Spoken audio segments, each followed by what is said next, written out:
Hello everyone, welcome to our channel life and living official. আজকে চলে এসেছি একটা কুকিং ভিডিও নিয়ে। অনেক দিন ধরেই ভাবছিলাম যে একটা কুকিং ব্লগ করব, কিন্তু সময়ের অভাবে করে উঠতে পারছিলাম না। আজকে আমি একটা ভিডিওতেই 3টে রান্না শেয়ার করতে চলেছি, তো প্রথম থেকে শেষ অবধি থেকো। প্রথম রেসিপিটা হচ্ছে মাছের ঝোল আলু, পেঁপে আর পটল দিয়ে, যেটা গরমকালে খুবই ভালো লাগে খেতে, গরমের সবজি দিয়ে। তো তার জন্য আমি নিয়েছিলাম রুই মাছ, আর মাছগুলোকে ভেজে নিয়েছিলাম ভালো করে, খুব কড়া করে ভাজিনি, হালকাভাবেই ভেজে নিয়েছিলাম।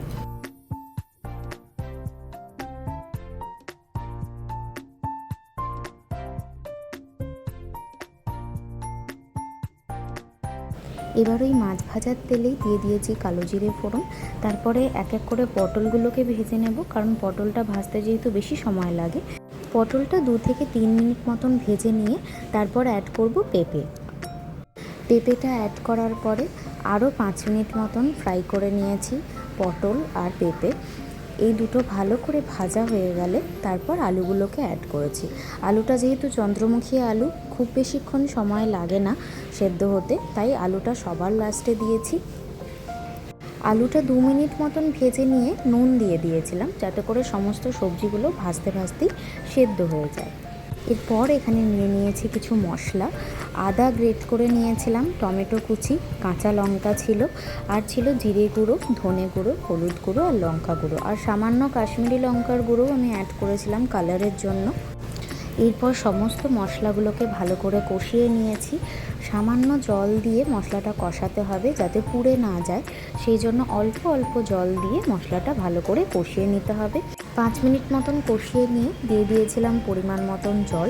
জলটা একটু বেশি পরিমাণে দিয়েছিলাম, যেহেতু সবজির পরিমাণটা অনেকটাই বেশি, তাই সেইভাবেই জলটা পরিমাপ করে দিতে হবে। জলটা ফুটে এলে এবারে মাছগুলোকে এক এক করে অ্যাড করে দেব। মাছটা অ্যাড করে আরও 2 থেকে 3 মিনিট মতন ফুটিয়ে নিয়ে নামিয়ে নিতে হবে। রেসিপিটা কিন্তু ভীষণই ইজি, তোমরা একবার হলেও এটা ট্রাই করে দেখো আর আমাকে জানিও কেমন হয়েছে। চলে আসছি নেক্সট রেসিপিতে। এটা বানাচ্ছি হচ্ছে কাটোয়া শাক, কাটোয়া ডাঁটা শাক যেটা বলে। এটা লোকনাথ বাবারও খুব প্রিয় শাক, আমরা জানি।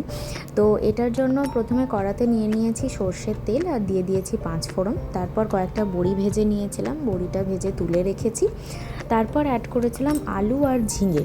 এই শাকটায় কিন্তু কুমড়ো মাস্ট, বাট আমার কাছে কুমড়োটা ছিল না, তাই কুমড়ো দিতে পারিনি।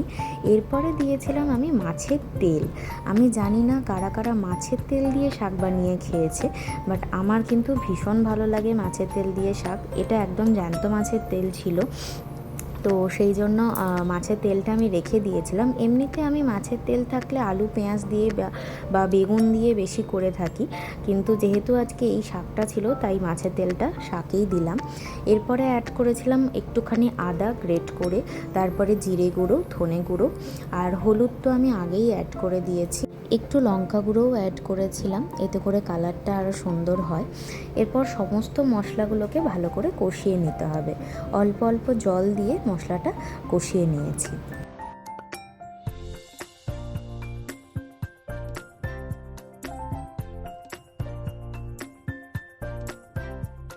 মশলাটা ভালো করে কষানো হয়ে গেলে এরপরে শাকগুলোকে অ্যাড করে দিয়েছিলাম। তারপর যে বড়িটা ভেজে তুলে রেখেছিলাম, বড়িগুলোও অ্যাড করে দিয়েছি।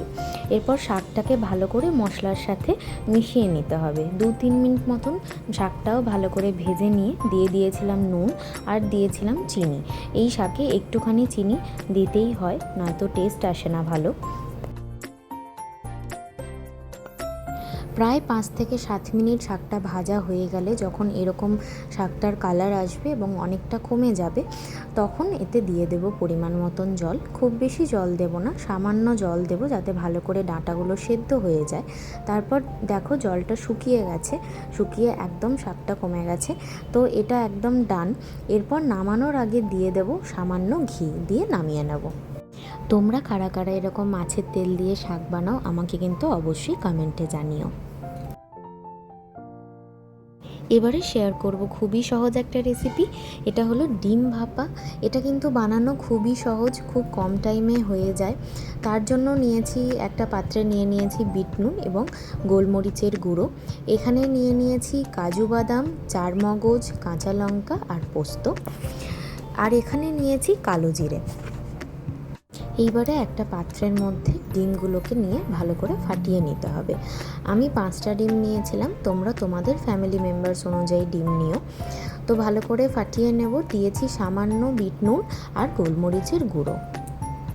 এইবার একটা পাত্রে তেল নিয়ে ভালো করে তেলটাকে স্প্রেড করে দিতে হবে, যাতে করে ডিমটা নিচে লেগে না যায়। একটু বেশি পরিমাণে তেল দিলেও কোনো অসুবিধে নেই। এইবার ডিমটাকে এই পাত্রের মধ্যে অ্যাড করে দেব। ডিমটা অ্যাড করার পরে এখানে দিয়ে দিয়েছিলাম কাঁচা লঙ্কা কুচি।